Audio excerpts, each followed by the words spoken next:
Hey guys, Matt here. This is my review of The Aviator. This movie is directed by Martin Scorsese, and the movie stars Leonardo DiCaprio. The Aviator is a biopic about the real-life man Howard Hughes, who was a millionaire. And the film focuses on his struggles with relationships, the United States government, and most of all, himself.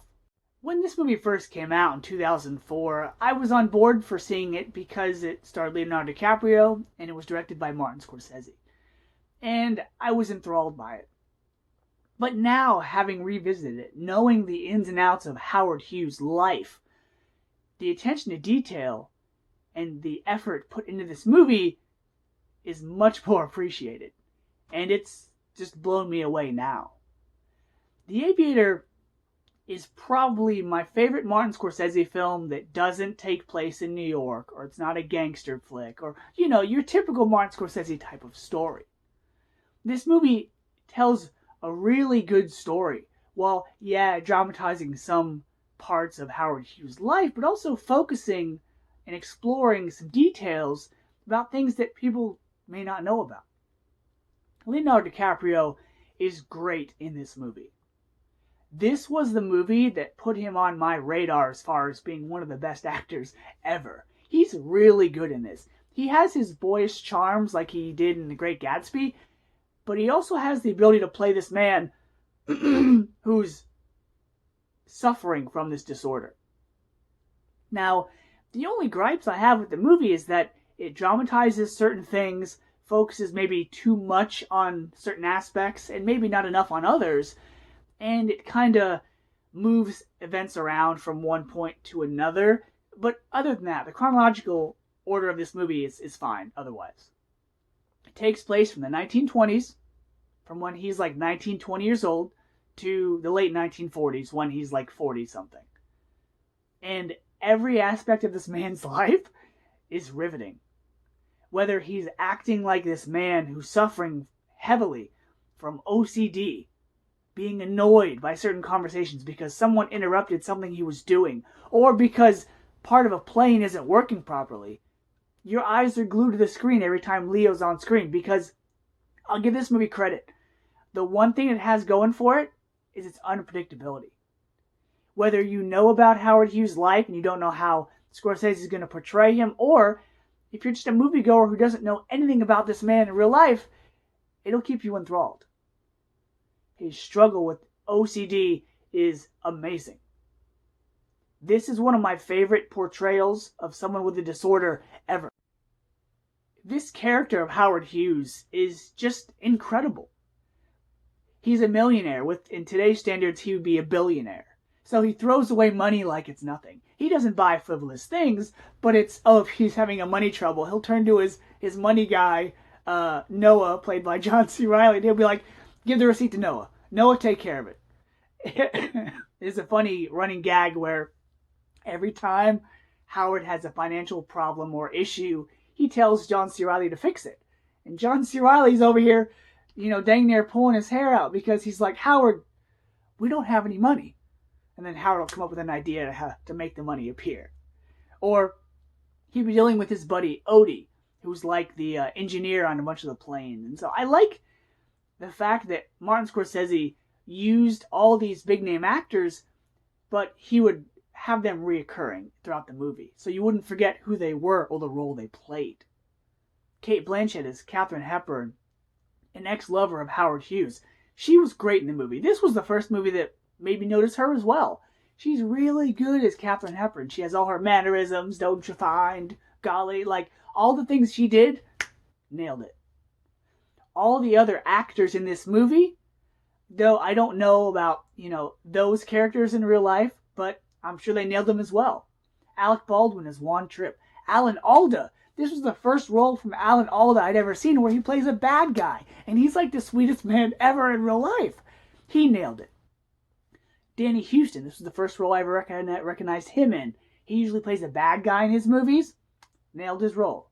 Brent Spiner. This movie has a great supporting cast, consisting of Adam Scott, Jude Law, Willem Dafoe, Ian Holm, Gwen Stefani, Brent Spiner, Kate Beckinsale. All of these actors and actresses played these characters reflective of the times that the movie is set in. And that's another thing I really appreciate about this movie is you actually believe this was the 20s, 30s, and 40s. Scorsese does something very interesting in this movie. He uses a very strong color palette of blue and orange, or like turquoise and brown in certain scenes. And he makes everything very saturated. And I really appreciated his use of CGI in this movie. Everyone thinks that The Irishman is Scorsese's first big, CGI fest movie. No, it's not. Hugo had CGI in it, and so does The Aviator. Granted, a couple of the plane and flight sequences don't hold up, but there's a couple really neat shots, including one of the camera far away, zooming up real close to Leonardo DiCaprio, whether he's in the cockpit filming Hell's Angels or flying the Hercules later in the movie. And to be fair, the movie does focus a little heavily on the disorder part of Howard Hughes, so much so that after you watch this movie, you probably won't forget the quotes of, "Show me all the blueprints, come in with the milk, and Way to the Future anytime soon." But the movie also shows you the kind of brilliant man he was. It also focuses on the kind of ladies' man that he was. This is the kind of guy in real life would go on 3 separate dates with 3 women at the same time, in the same location. He would tell one woman, "Hey, I'll meet you in this hotel for dinner at 7:30. The next one, "I'll meet you in this hotel for dinner, 8 o'clock. I'll meet you in this hotel for dinner, 8:30. But also, he was a genius. And he was super rich, and he invented some pretty amazing things. For instance, he invented the prototype for the helicopter and satellites. This man's responsible for a lot more than the movie focuses on. However, it does show you that he was brilliant and he did help shape the world as far as technology and aviation goes. And it being a Scorsese movie, of course it's going to have some Scorsese trademarks, including showing a scene where a character performs an action, and then the camera does a close-up of the same action, or shows the same thing from a different angle, trying to convey its importance or significance. And Scorsese doesn't shy away from violence in his movies when he doesn't have to. And there's a pretty intense crash scene in this movie that I would compare to the bear mauling scene in The Revenant and the post-crash scene of Niki Lauda in the movie Rush. It's pretty intense, but you feel the intensity. You know, okay, this man is hurting from this accident that just happened. But the scene moves the story forward. It is the catalyst for something that happens later in his life. So it's not like it's glorifying the violence for violence sake. It's important. And Scorsese was sure to show that. So the movie is a little bit biased in the sense that it focuses heavily on the disorder.